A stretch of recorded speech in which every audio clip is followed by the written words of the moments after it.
In the heart of Nadala, a city where towering glass buildings met ancient stone roads, 16-year-old Sade wandered through the night streets. She had heard rumors of an alley that only appeared at midnight, a place where the desperate found what they longed for most. Skepticism filled her mind, but curiosity and hunger outweighed doubt. Life had never been kind to her, her mother gone, her father struggling, and dreams of a better future slipping further away. Then, as the clock struck 12, a flickering lantern lit up a narrow passage between two old buildings. The scent of jasmine and something unfamiliar, a mixture of dust and magic, hung in the air. Sade hesitated, but the alley seemed to call to her, whispering promises of fortune and escape. Taking a deep breath, she stepped inside. The alley led her to a spectacle beyond her imagination. Stalls of shimmering light and shadow stretched endlessly, run by merchants with glowing eyes and cloaks woven from mist. Candles floated in midair, illuminating the wares, bottled laughter, caged nightmares, golden threads of forgotten time. The air buzzed with voices both human and not, whispering and singing in languages older than time itself. A hunched figure with silver-threaded robes beckoned Sade closer. "A first-timer," he rasped, his voice like rustling leaves. "Here, we trade in memories and wishes. What do you desire, child?" Sade's heart pounded. A way out of poverty. A life beyond her struggling father's failing shop. "Wealth," she said, her voice firm despite her fear. The merchant smiled, revealing teeth like pearls. "Then let's make a deal."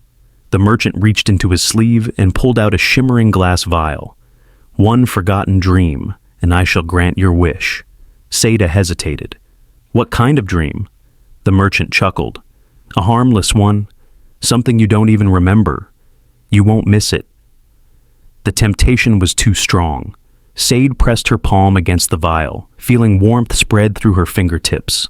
A golden mist flowed from her skin into the glass, and suddenly, she felt lighter, as if she had lost something, but she couldn't recall what. "Your wish is granted," the merchant said. "Go home and see." The next morning, Sade awoke in a new reality. Her father's shop had transformed into a grand store with glass doors, expensive fabrics, and gleaming chandeliers. They were wealthy. Servants moved around, attending to her father's every need. It was as if they had always been rich. She should have been overjoyed, but something gnawed at her, something missing. Then, that night, as she tried to sleep, an empty ache settled in her chest. She couldn't remember her childhood dream. She tried, but the memory was gone, like a whisper in the wind. Days passed, and the emptiness grew. Small things began slipping away. The smell of her mother's perfume, the lullaby she used to hum. Her own reflection in the mirror seemed different, like a stranger staring back. She returned to the alley at midnight. But it wasn't there. The market had vanished. Panic gripped her. Had she made a mistake? One morning, as she introduced herself to a wealthy merchant's son, she faltered. Her name sat on the tip of her tongue, but it wouldn't come out. The young man frowned. "You don't know your own name?" She ran to her father in terror. "Papa, what's my name?" Her father's face twisted in confusion. "Why are you asking me that?" The realization struck her like thunder. She was disappearing. Sade retraced her steps through the city, searching desperately for the market. She pleaded with street vendors, old women selling charms, and even a blind seer at the crossroads. At last, an old beggar whispered, "The spirit market returns when the moon is dark and the city sleeps." That night, she waited, and at the stroke of midnight, the alley reappeared. The merchant grinned when he saw her. "Ah, child, you return so soon?" "You tricked me," Sade snapped. "You didn't say I'd lose myself." The merchant shrugged. "All trades come with consequences." "Give me my dream back," he sighed. "A deal is a deal, but there is a way." The merchant offered her another vial. "I will return your dream, but only if you give me something else in return." Sade hesitated. "What do you want?" "Your heartbeat?" he whispered. Fear gripped her. "No, then you fade." Desperate, Sade ran through the market, seeking another way. She found an old woman weaving threads of time. "There is one path," the woman whispered. "Find the keeper of the lost." Sade didn't hesitate. She ventured deeper into the market, past stalls that flickered like mirages. At the very end of the market, a boy sat on a throne of shattered mirrors. His eyes glowed with stolen memories. "You seek what is lost?" he asked. "Yes," Sade pleaded. "Can you help me?" The boy studied her. "Only if you're willing to steal it back." The keeper gave Sade a small silver key. "Find the merchant's vault. Your dream is inside."